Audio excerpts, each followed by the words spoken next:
What if the family America thought it knew never existed at all? For years, the Gosselins were sold as the picture-perfect symbol of modern parenthood. 8 children, controlled chaos, and a camera crew capturing every carefully crafted moment.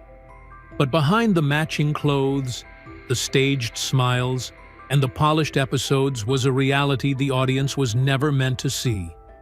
While the world fell in love with the show, one little girl was living a life she never chose. Now, at 20, Hannah Gosselin is finally breaking her silence, pulling back the curtain on a contract-controlled childhood, the pressure, the fractures inside the family, and the moments behind closed doors that changed everything. This is not nostalgia. This is not a reunion. This is the story that was never part of the script.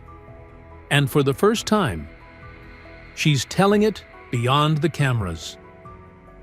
The hidden life of Hannah Gosselin. Hannah Gosselin was born on May 10, 2004, in Hershey, Pennsylvania, arriving 10 weeks before her expected delivery date. She entered the world in a storm of headlines and hospital cameras, one of 6 babies who would become internationally famous before they could walk. The Gosselin sextuplets: Alexis, Hannah, Aiden, Colin, Leah, and Joel. The hospital room was flooded with doctors making sure each child came out healthy. Together with their older twin sisters Maddie and Cara, they formed the foundation of what would become one of the most successful reality franchises in television history. When Jon and Kate Plus 8 premiered on TLC in 2007, it was positioned as an uplifting look at an ordinary couple managing extraordinary circumstances. Here was Kate, juggling 8 children with military precision. Here was Jon, providing comic relief and dad jokes. Here were the kids, adorable and chaotic and irresistible to audiences who couldn't look away. The ratings exploded. The Gosselins weren't just a family anymore. They were a brand. Magazine covers, talk show appearances, book deals, endorsements. At its peak, the show was one of the highest-rated programs on cable television. Hannah was 3 years old when filming began in earnest. Too young to consent. Too young to understand that the cameras installed throughout her home weren't normal. Too young to realize that most children don't have production schedules dictating when they eat, what they wear, and how they behave. The crew even lived on the property during the show's early years. She grew up believing that this was simply how life worked. Strangers in your living room, lights in your face, someone always watching. In a recent interview with Teen Vogue, Hannah admitted she didn't think much of having cameras around constantly. "That was our normal," she said. She had no frame of reference for anything else. Kate ran the household with absolute authority. Meals were scheduled to the minute. Clothing was color-coded and pre-approved. Behavior was monitored constantly, not just by the cameras, but by a mother who seemed to believe that any deviation from the plan was a personal failure. On television, it looked like impressive organization. Behind the scenes, it felt like something else entirely. Hannah, naturally sensitive and emotionally expressive, struggled under the weight of so much control. She learned early that her feelings were inconvenient, that expressing sadness or frustration or confusion disrupted the image her mother was so carefully constructing. She learned to perform happiness even when she didn't feel it. She learned to suppress herself to protect the brand. Because that's what Kate called them. Representatives of the brand, not children. Representatives. Every smile was marketable. Every argument was an episode. Every moment of genuine human emotion was potential content to be captured and monetized. Viewers who watched closely began to notice things. The way certain children seemed to shrink during confrontations with their mother.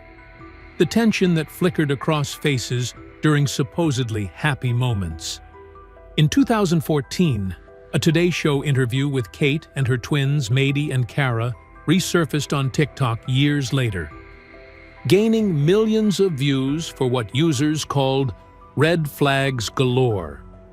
Something wasn't right, but the show kept airing, the checks kept clearing, and the Gosselin children kept performing because they didn't know any other way to live. The split reality. By 2009, the cracks in the Gosselin marriage had become impossible to edit out.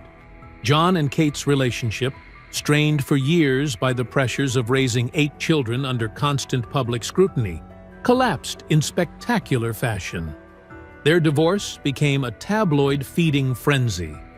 Every accusation, every rumor, every ugly moment was dissected by millions of people who had convinced themselves they actually knew this family. The show rebranded as Kate Plus 8. Jon was pushed to the margins of the narrative, portrayed as the unstable parent, the absent father, the problem that needed to be removed. Kate emerged as the heroic single mother, soldiering on despite betrayal, raising her children with the same iron discipline that had always defined her parenting.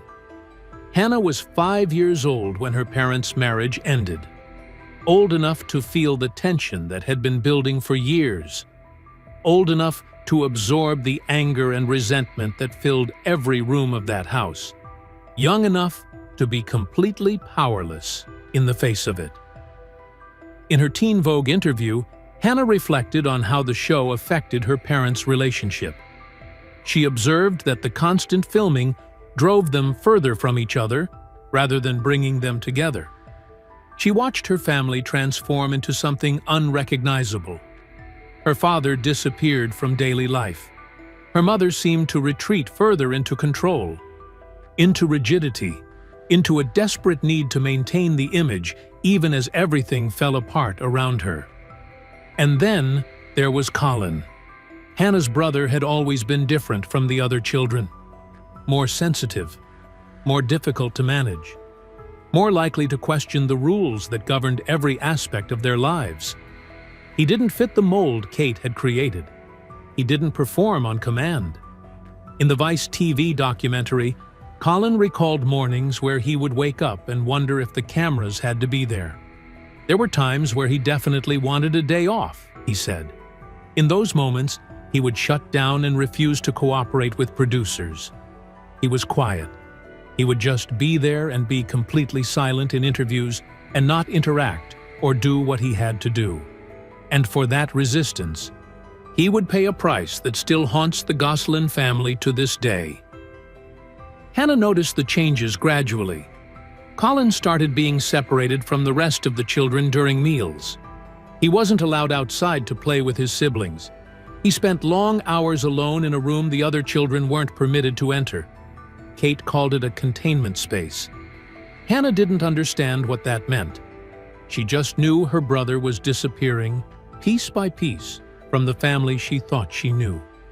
She was too young to question it, too afraid to speak up, too conditioned to protect the image at all costs. But she watched. She remembered, and years later, she would finally find the courage to tell the world what she had seen. The Silent Room. In July 2023, Hannah Gosselin appeared on Vice TV's documentary series The Dark Side of the 2000s in an episode titled Jon and Kate Plus 8 Family Circus. For the first time in her life, she spoke publicly about what the cameras had never shown. Her voice was calm, measured, almost eerily controlled, the way someone speaks when they've processed trauma so deeply that emotion has been stripped away just to survive the telling. She talked about Colin, about how he was isolated from his siblings for reasons that were never explained, about how he ate alone, played alone, existed in a separate universe from the rest of the family, while the cameras continued rolling on a fiction of togetherness. He would not get to come outside and play with us, she said. He would eat dinner at different times than us. It was a chilling confirmation of what observant fans had suspected for years, that something was deeply wrong with how Colin Gosselin was being treated. But Hannah's revelations were just the beginning. In that same documentary, and in subsequent interviews with The Sun throughout 2024, Colin himself came forward with details that made his sister's testimony seem almost gentle by comparison. He described a room that his mother had specifically constructed in the unfinished section of their storage basement. A room with cameras, a room with a tiny window in the corner, a room with a bolt lock on the outside, a room where he was restrained with zip ties on his hands and feet and left alone in the darkness while his mother watched through security monitors. "She had a room built with cameras in it," he said. "My mother would put me there, bolt the door, and turn the lights off." He claimed he was put in that containment room multiple times with his hands and feet bound. He was 8 or 9 years old when the abuse began. 8 years old, locked in a room, restrained like a prisoner, while millions of Americans watched a carefully edited version of his family and believed they were seeing reality. Colin alleged that Kate began isolating him because he started telling people what was going on at home. She caught wind of that and had to put him somewhere where he wouldn't be able to get the secrets out, he claimed. Kate responded to these allegations with a public statement through her attorney. She claimed Colin had multiple psychiatric diagnoses, including autism, ADHD, bipolar disorder, PTSD, oppositional defiant disorder, and obsessive-compulsive disorder. She said his behavior was dangerous and that professionals had advised her to seek specialized treatment for him. She presented herself as a struggling mother following medical guidance, but her own children's accounts painted a very different picture. Hannah defended her brother in the documentary. "I don't think effort was made in the home to help him learn what behavior is acceptable and what behavior is unacceptable," she said. Colin admitted he wasn't a perfect child, but insisted his misbehaving was no different than my siblings. Jon Gosselin, who has only ever confirmed an ADHD diagnosis for Colin, spent years fighting the narrative that his son was dangerous. He claimed Kate sent Colin away because she couldn't handle him, not because he needed institutional care. The truth she shared was devastating nonetheless. The woman America had celebrated as a supermom had been hiding something monstrous behind those camera-ready smiles. The fight for freedom. In 2016, at the age of 12, Colin was sent to Fairmount Behavioral Health Institute in Philadelphia. Jon claims he wasn't told where his son was being held. Kate had full legal custody, and she allegedly refused to reveal Colin's location. For 3.5 years, according to Jon, Colin had no contact with his family. He was alone, locked up. Jon described it as inhumane. Kate reportedly visited only 3 times during his entire stay. Then came the letter, written in crayon by a child desperate to escape, smuggled out by Colin's older roommate at the facility. The words still haunt anyone who reads them. "Daddy, I love you. Save me. Please come fast. I love you. Help me." The letter accused Kate of being abusive and begged Jon to take the matter to court. When Jon received that letter, he was heartbroken and immediately began the legal battle to free his son. In the Vice documentary, Jon revealed the staggering cost of that fight. "I spent $1 million to get my son out," he said. He used testimony and psychological evaluations to build his case. He spent everything he had. Meanwhile, Hannah had reached her own breaking point. By 2018, she was 14 years old enough to understand what she had been living through, old enough to recognize that the life she was being forced to lead wasn't normal, old enough to make a choice. She chose to leave. The decision to move in with her father Jon wasn't made lightly. Kate had won primary custody of all 8 children after the divorce. The courts and the media had consistently portrayed Jon as the less stable parent. Going against her mother meant risking everything: her relationships with her siblings, her mother's approval, the only life she had ever known.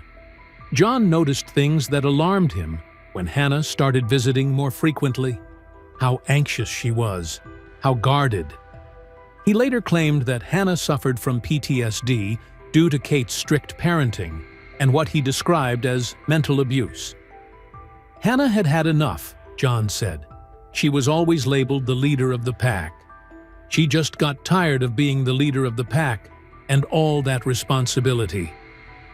Slowly, those visits became longer. Days turned into weeks.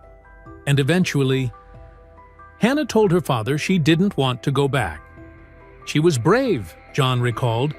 She just wanted to live a normal life. In 2018, Jon was granted full custody of Hannah. Shortly afterward, in December of that year, Kate failed to appear at the court hearing to fight for custody of Colin. Jon won by default. For the first time in years, 2 of the 8 Gosselin children were free from their mother's control. But freedom came with its own costs. Hannah's relationships with her siblings fractured almost immediately. The once inseparable sextuplets were now divided by geography, by loyalty, and by pain. They didn't talk to Colin for years while he was in the facility, Hannah admitted. We didn't even know where he was. That was a big thing for her, she said, because she couldn't comprehend why her mother would do that to one of their siblings, her own kid. Becoming her own story, life with Jon was different in ways Hannah struggled to articulate. For the first time, she had space to breathe, space to think, space to figure out who she actually was, separate from the character she had been forced to play since before she could remember. Gone were the cameras that had documented her every move. Gone were the rigid schedules that had controlled her days. Gone was the constant pressure to perform, to smile, to pretend everything was fine when it wasn't. She could have friends. She could make mistakes. She could be a teenager without worrying about how it would affect ratings or brand partnerships or her mother's carefully constructed image. Hannah never turned her story into a weapon. Even as she revealed painful truths about her childhood, her tone remained measured, thoughtful, almost gentle. "My mom wasn't perfect," she said in one interview. "No parent is."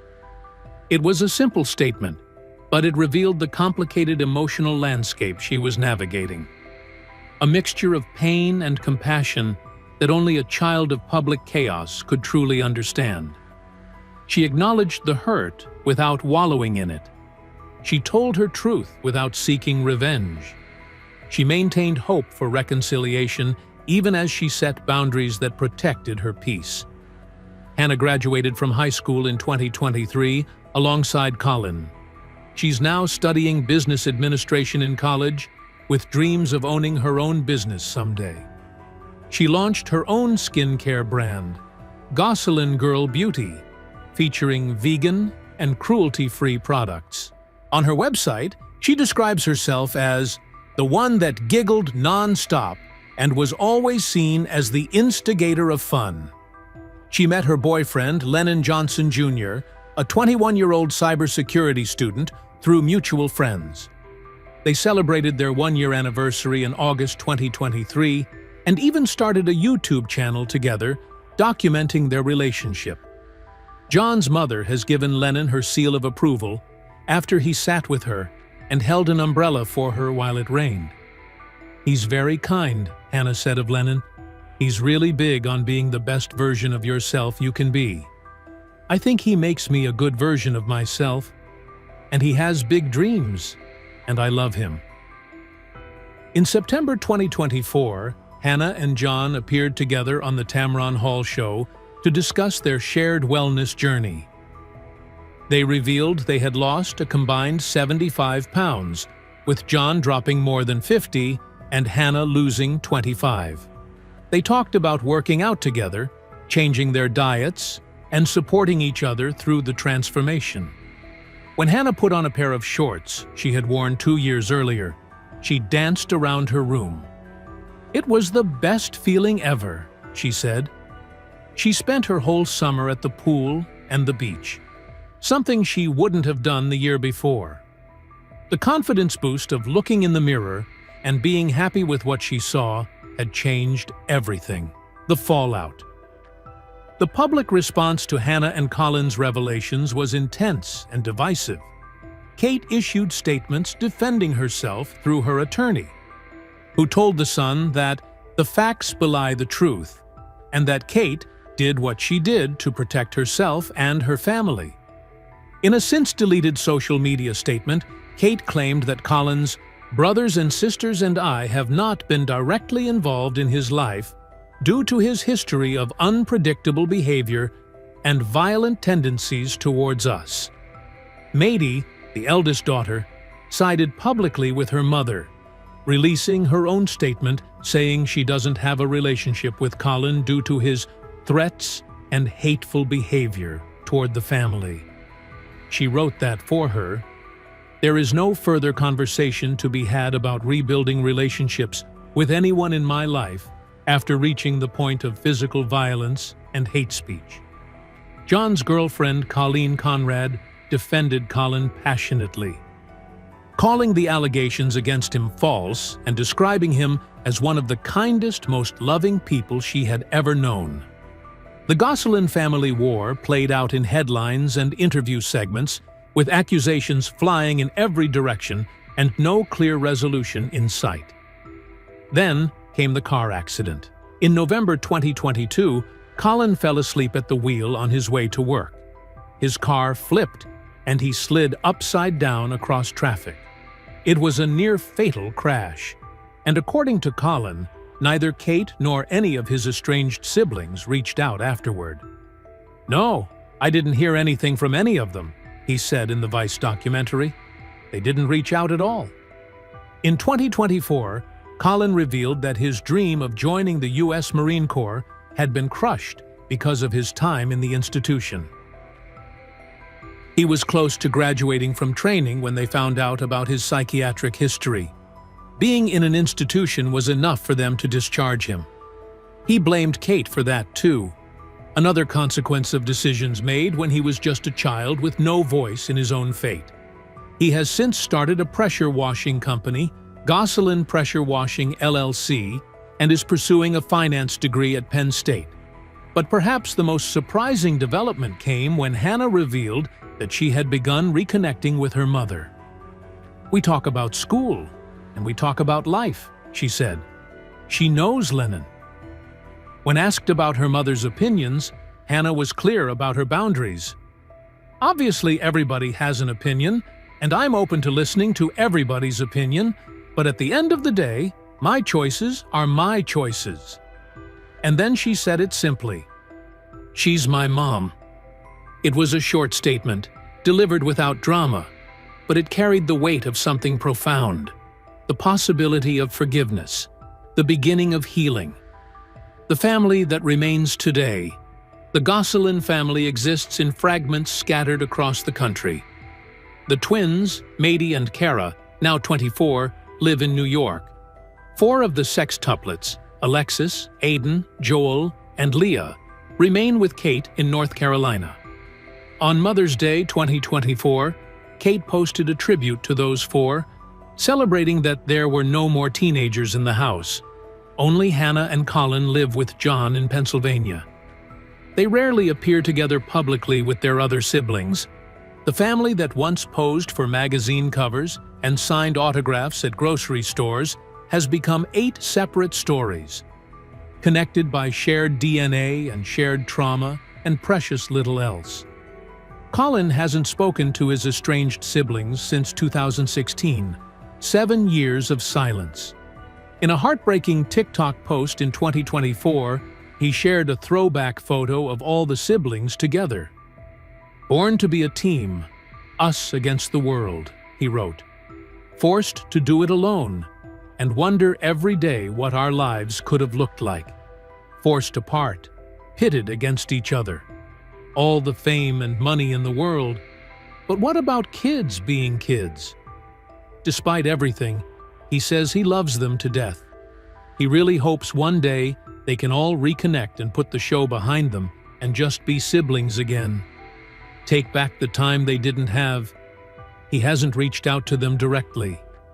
He wants to respect their space and let them do it on their own terms.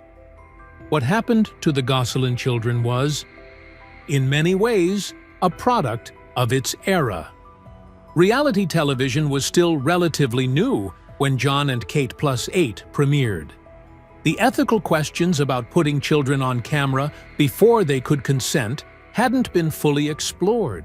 The long-term psychological impacts weren't understood. Parents were offered fame and fortune in exchange for their children's privacy, and many accepted without grasping what they were truly giving away. Hannah herself told Teen Vogue that while the show pushed her parents apart, it actually brought her and her siblings closer together during those years. The irony is painful. The thing that bonded them as children is the same thing that tore them apart as adults. Hannah didn't choose any of this. She didn't choose to be born a sextuplet. She didn't choose to become famous before she could walk. She didn't choose the mother she got or the childhood she lived, but she chose to survive it. She chose to speak the truth when silence would have been easier. She chose to walk away when staying would have destroyed her. And she's choosing, every single day, to build something meaningful from the wreckage of what was supposed to be America's perfect family. In the end, stories like Hannah's aren't just about one family or one childhood. They're about the quiet corners of reality we're never shown, the shadows just outside the camera frame, and the truths that take years to surface. And if this chapter has taught us anything, it's that what we see is never the whole story, and what we don't see often matters far more. The real question now is simple. If one family's truth could stay hidden for so long, what else is still waiting to be uncovered? The next story is already unfolding. The only question is, will we recognize it before the cameras turn off again?